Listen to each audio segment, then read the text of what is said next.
Eto na mga boss, kakapasok lang na balita. Grabe si PBBM, iginante ang mga prosecutor. Nagulat si VP Sara, pinakita ng hatol, binuksan ng box ni Duterte. Base sa impormasyong nakalap natin sa social media, mismong ang mga House Prosecutor nang nagpakita na si President Bongbong Marcos ang nag-utos na buksan ng box ng BIR. Matapos humingi sa kanya ng tulong ang prosekusyon para managot na sa batas si Vice President Sara, pinaglalaroan na kasi niya ang batas para hindi na siya makapagtago. Lumiliit na ang mundo ni Duterte. Kaya ito, sabay-sabay natin panoorin kung paano si President BBM grabe iginante ang mga prosecutor. Nagulat si Vice President Sara, pinakita na ang hatol, binuksan ng box ni Duterte. Pero bago tayo magpatuloy, baka pwedeng i-click nyo muna ang like, share, comment, subscribe at i-hit nyo na rin ang notification bell kung gusto nyo ng mga ganitong klase ng video para laging updated kayo sa mga susunod pa nating ibabalita. Kaya tara, panoorin na natin to. Bago sa mga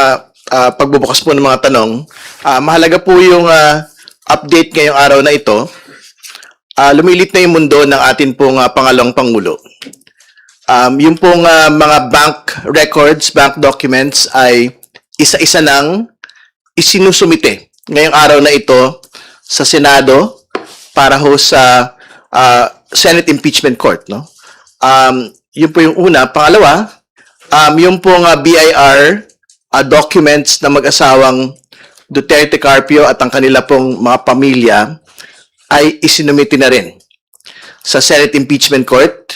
Nagbigay ang Pangulo ng Pilipinas ng kanyang approval para ilabas ito pong mga dokumentong ito. So inaantay po namin yung pong updates mula sa AMLC. Pero ngayon din po yung deadline ng kanila pong submission ng lahat po ng transaction records reports ng MLC relating to the Duterte Carpio couple. And again, to be clear, we are talking about 6.7 billion in total transactions, 4.4 billion in inflows of the Duterte Carpio couple, which will be formally submitted to the Senate Impeachment Court, hopefully within the day. No, so yun po yung una.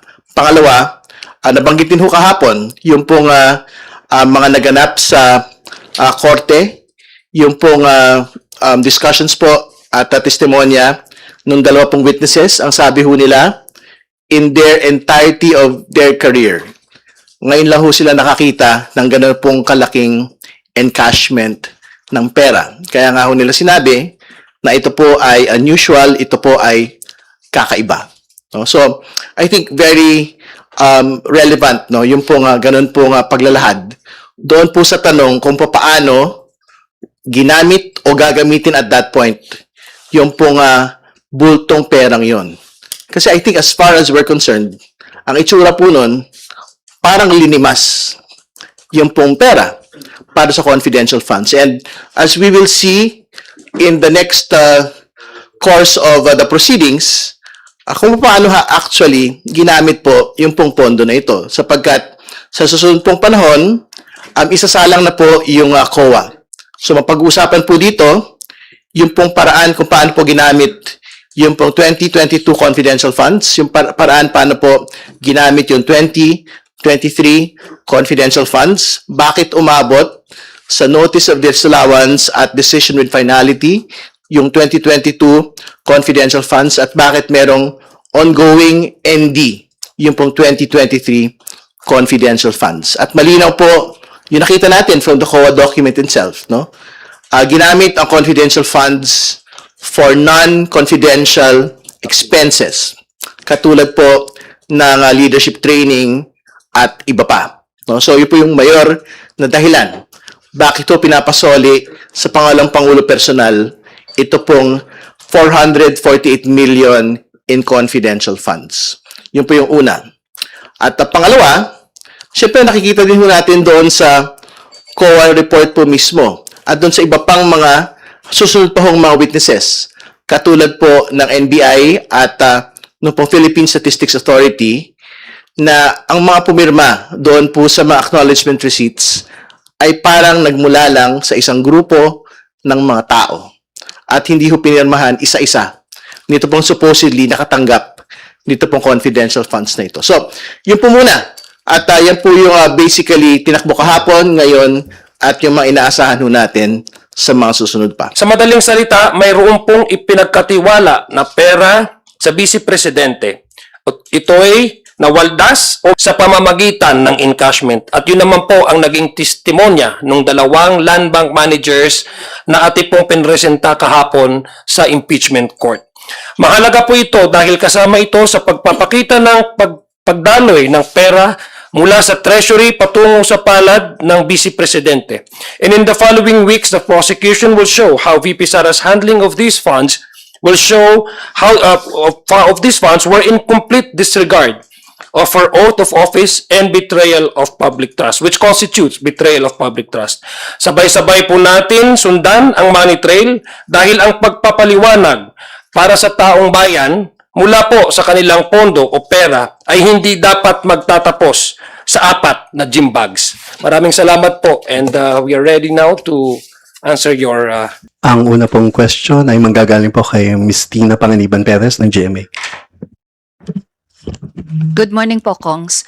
Yung sinasabi po ninyong BIR and bank documents, will these be more explosive than the AMLAC report that was revealed during the Justice Committee hearings?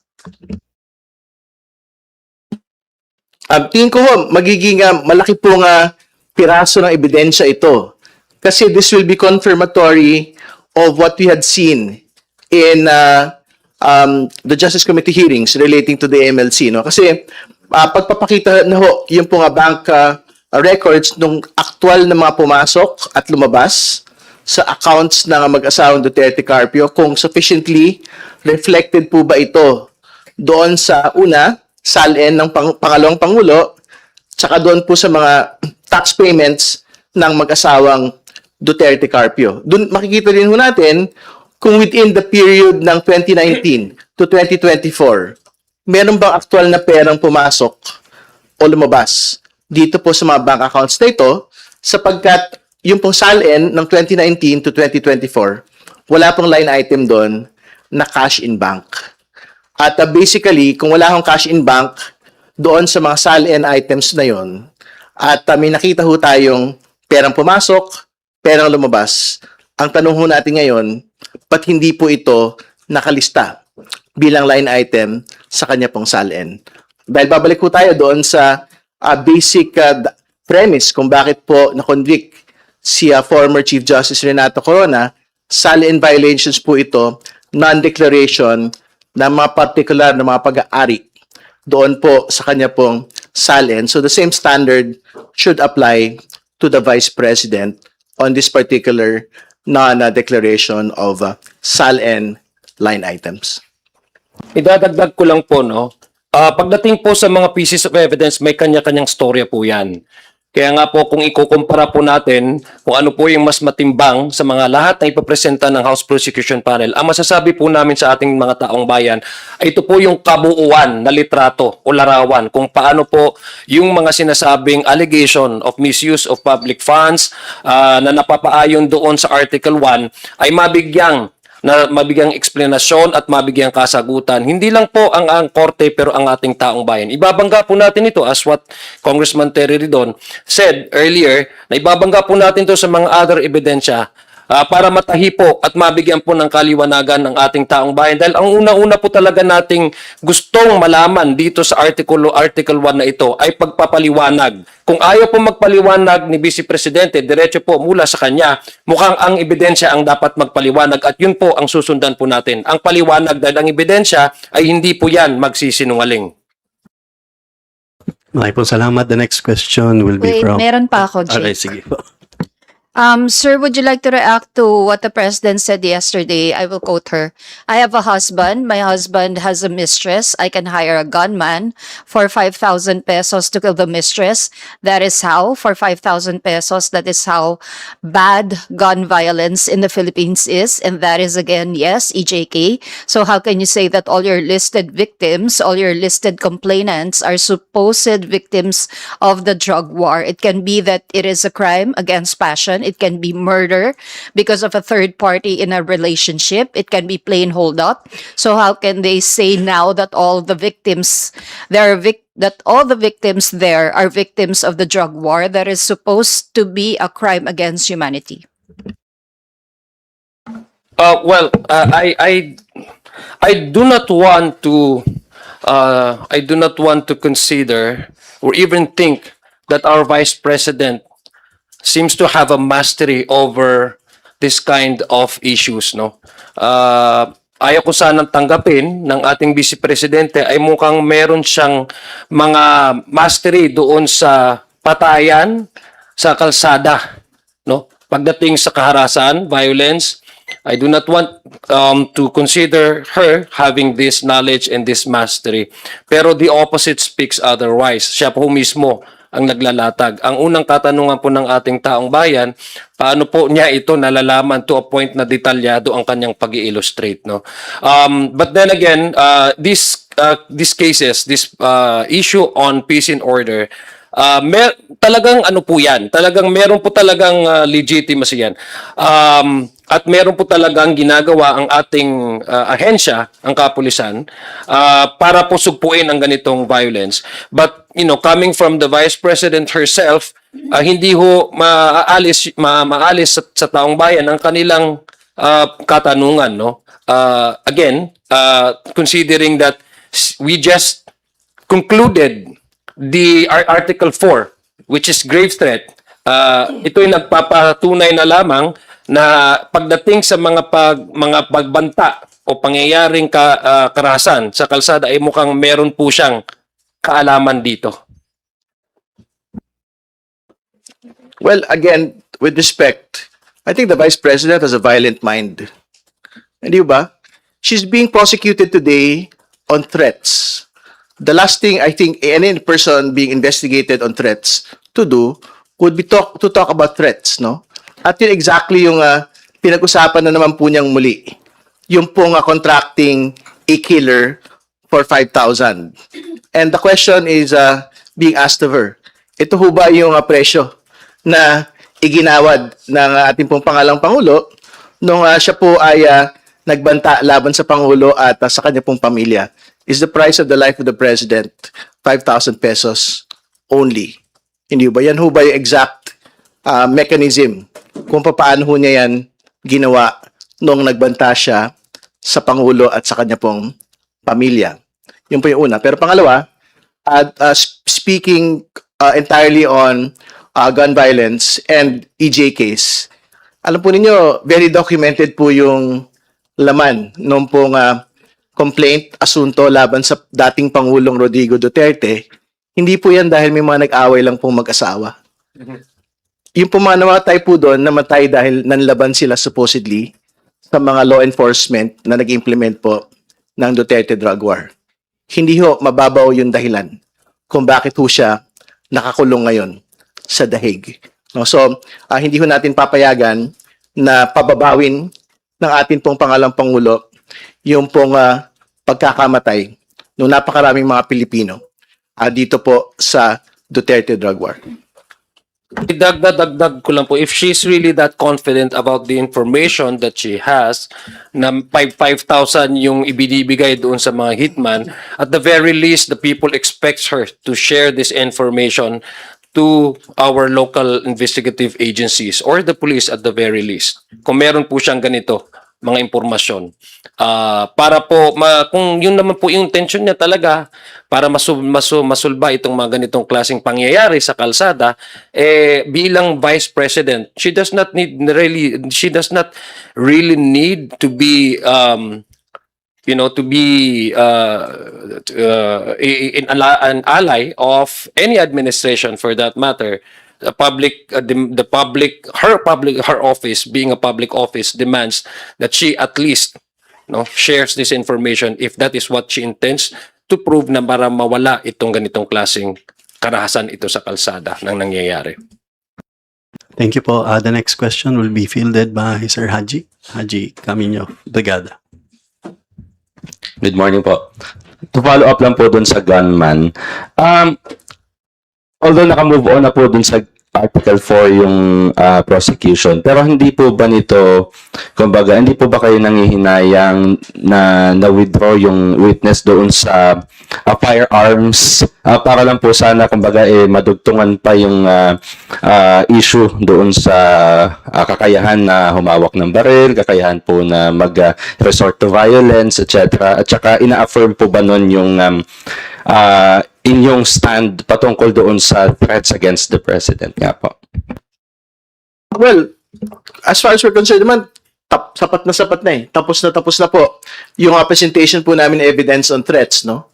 Dahil ang mahalaga naman po doon yung pagpapakita nung video of the actual threat of the Vice President against the President and his family. Eh di syempre, ano naman ho ito panibagong balita naman po ito doon sa kanya pong remarks. But to answer your question on the firearms, yung pong firearms ownership naman po ng pangalawang Pangulo at ng kanya pong asawa will still be presented, as far as I understand, doon sa unexplained wealth article, no? So, hindi pa naman po ito tapos na tapos. But, syempre, specific na yun po doon sa ownership of firearms and whether or not these had been stated in the SALN of the Vice President.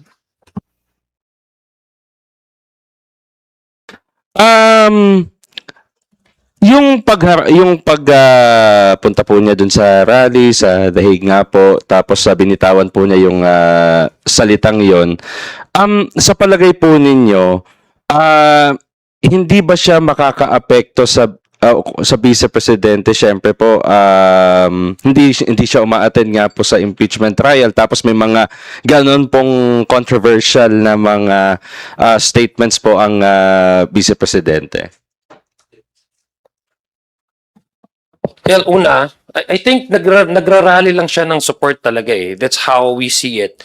Like, nakikita po ng taong bayan base po doon sa mga ebidensya at mga testigo nagsasalita sa impeachment court na raramdaman nila yung nagiging epekto nito, no, sa kanyang planong maging presidente in 2028. At hindi public knowledge naman po ang pag-announce nito, ang kanyang plano in 2028. I think that's how she rallies and keeps her support base, no.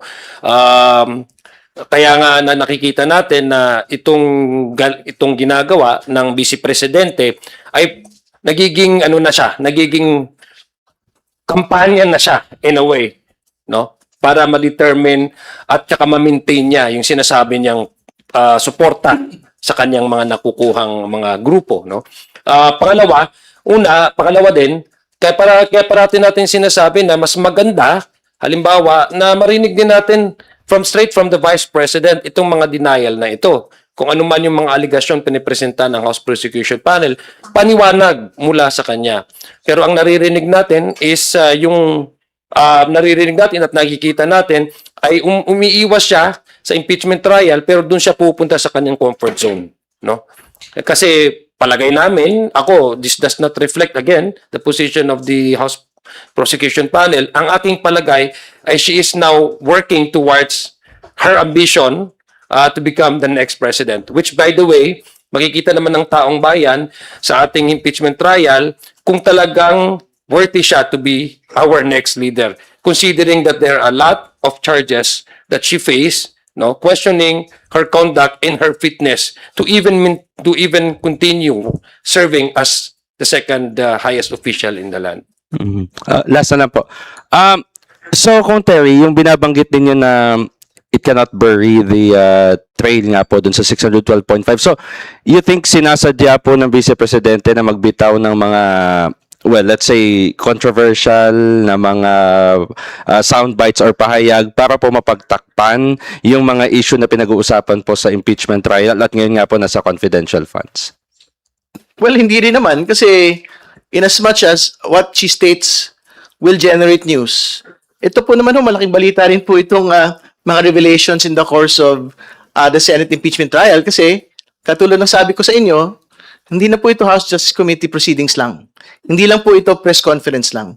Kundi this is a Senate impeachment court with the right to present direct examination and with the Vice President's counsels with the right to cross, no? So, ibig ko sabihin, pagka natapos pong lahat ng ito, dapat yung katotohanan na ho yung mag-emerge from each and every trial date and each and every article. So, we are not bothered that, well, if that is her objective, we will let her be. Pero, I think we will be able to generate an entirely separate news, no? Mula doon sa revelations po from the trial. The next question will be coming from Ma'am Rosa Licos. UNTV po. Good morning, sirs. Kanina po, nabanggit nga po ni Kong Terry na confirmed na may authorization ni PBBM, yun pong pag-submit ng BIR ng tax records ni VP Duterte. Can you walk us through lang po sa process? Automatic nyo na po ba itong evidence? And as early as now, copy furnished na po ba kayo ng mga dokumentong ito, yung pong prosecution panel?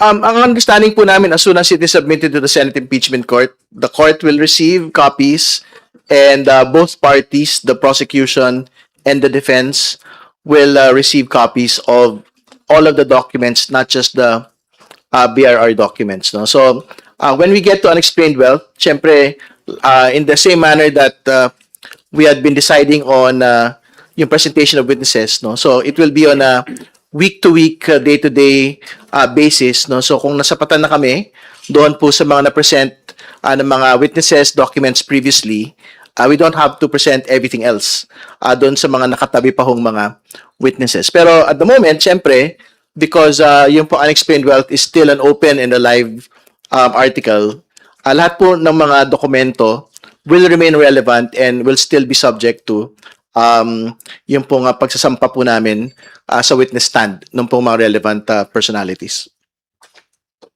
Alright, kung natanggap na po ng Senate Impeachment Court yung lahat ng pinasubpoenaed na documents, kailangan pa po bang magkaroon ng trial conference para sa marking ng mga ebidensya po na yun? Malamang may ganun pong request na pwede pong mangyari. So, magkakaroon po ng within the trial ng pong marking of these particular pieces of evidence. Because I'm quite sure kahit yung defense would also want to be able to mark all of these documents. Alright. Second issue ko na lang po. Following po ng pag-file po ng ethics complaints ng civil society groups against one of the senator judges, kay Senator Judge Pia Cayetano, ano po ang reaction dito ng prosecution panel po? Is this a welcome development for you in relation with dun po sa spliced video posted po over her social media page? Well, balaya naman po ating bansa, no, demokratiko naman po ating bansa para ihahin ang bawat sentimento ng ating taong bayan, no. Ito'y nagpapatunay lamang at reflection ito na pagdating po sa impeachment trial na ito, ang taong bayan ay nanunood, nagmamasid, nakikinig, hindi lang po sa loob ng impeachment court, pati na rin po sa labas. So, siniset po nila yung standard ng ating mga senator judges na naayon dun po sa mga lumalabas na mga latest survey wherein 70+% ng ating mga kababayan ang nagsasabing gusto nila na magdesisyon ang korte, ang bawat senator judges base po sa ebidensyang maipapresenta ng bawat panig. So yun po yung reflection nung mayroon pong pagkadismaya o disappointment ng ating taong bayan dahil nga inaasahan nila na bilang mga senator judges ay magbabase po ang kanilang desisyon doon po sa mga ebidensyang maipapresenta. So this is just a reflection of the recent surveys that came out that most of our kababayans, no, expecting the senator judges to decide and approach this case based on the merits of the evidence and the testimonies of the witnesses of both the panels would present before the impeachment court.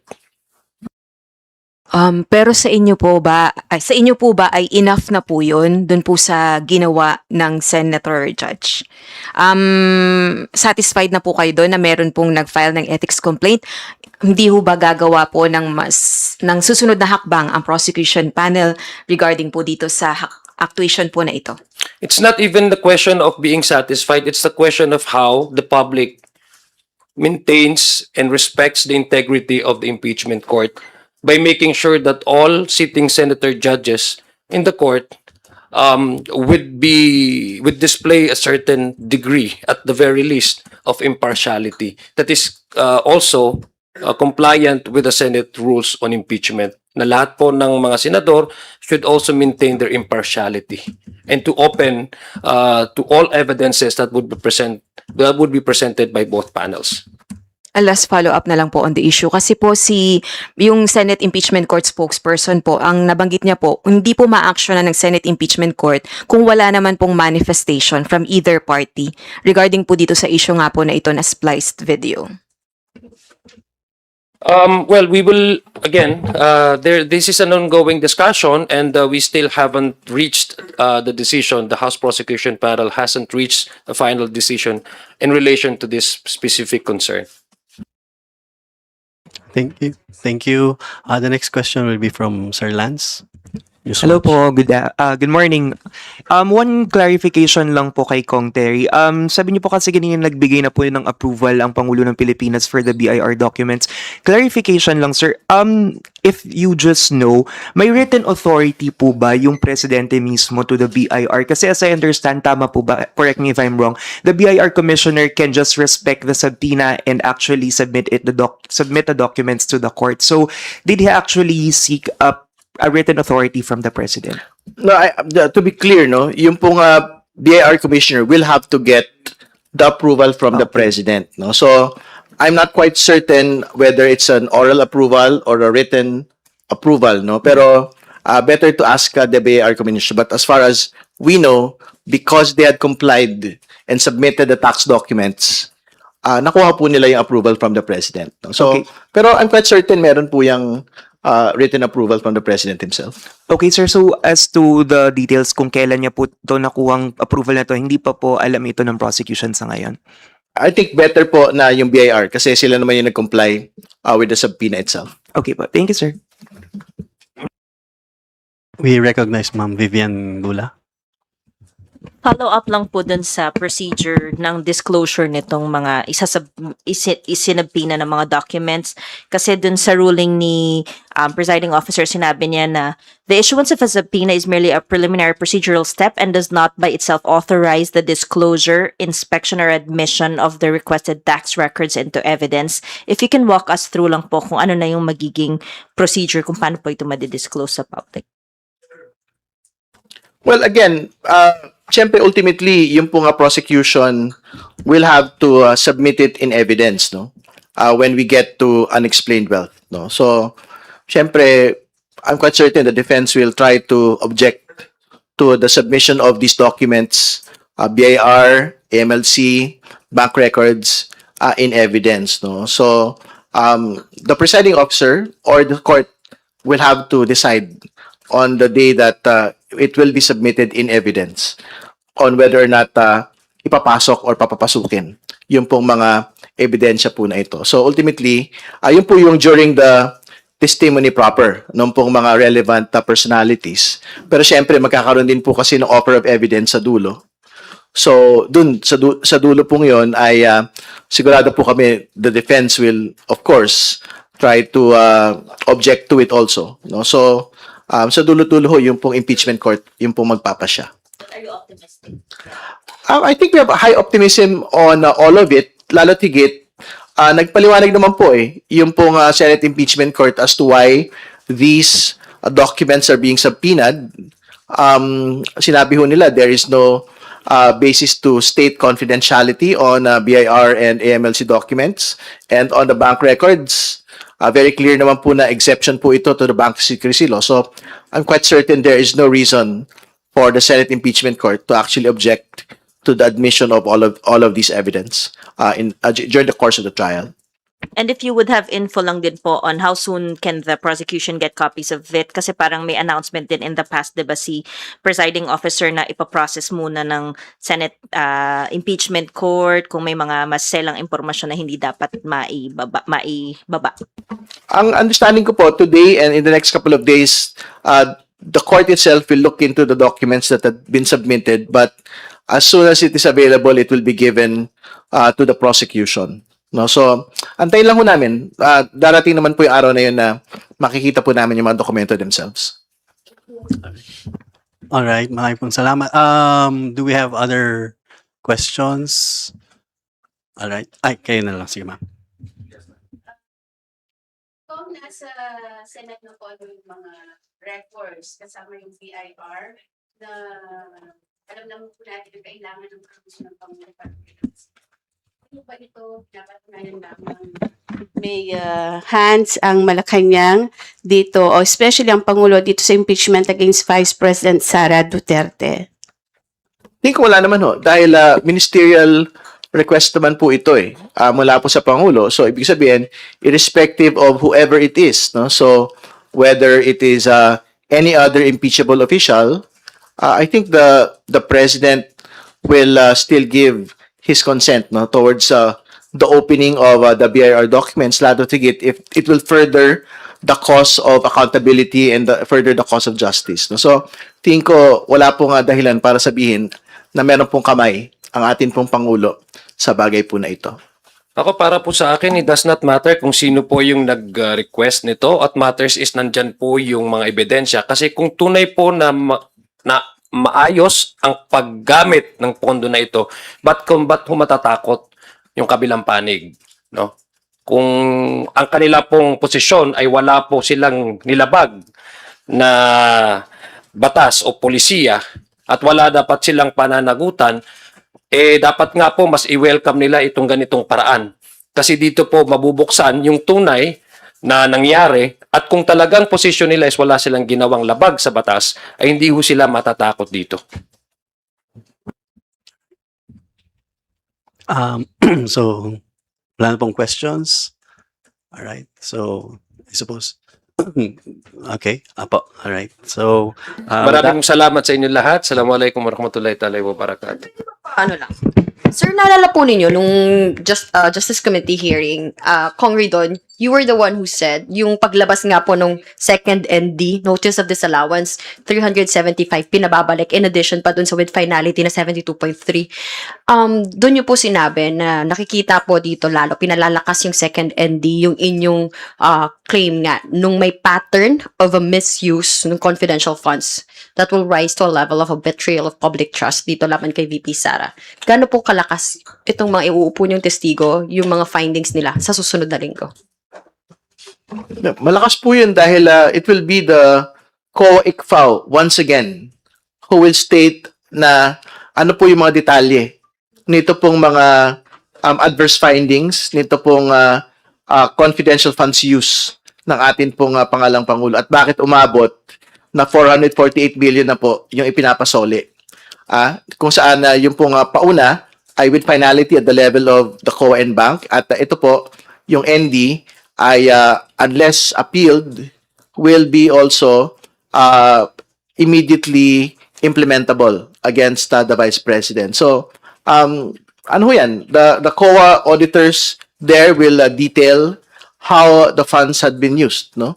At very clear naman po yung documentation, confidential funds were used for non-confidential expenses like leadership training. You know? So, doon pa lang po, tingin ko mabigat na bagay na po ito. Saka safe house. Rental ng safe house. Hindi yun, kasama din ho yung iba pang mga detalye na yun. No? So, at yung mga Mary Grace Piatos, Milky si Kuya, at iba pa. Makikilala na natin sila. Baka makilala natin sila. Sir, may update kayo kung nakapag-file ng appeal ang vice, yung VP ka? Nakapag-file ba may balita ba kayo kung na-appeala po nila ito? Yung for the second ND, wala pa kaming balita kung na-appeal po nila. But again, the total of what COA is asking from the Vice President is again 448 million po yung pinag-uusapan ho natin. Ngayon kayo bilang Pilipino, ano ang masasabi nyo at reaksyon sa balitang ito? Mag-iwan kayo ng komento sa ibaba at atin niyang babasahin isa-isa.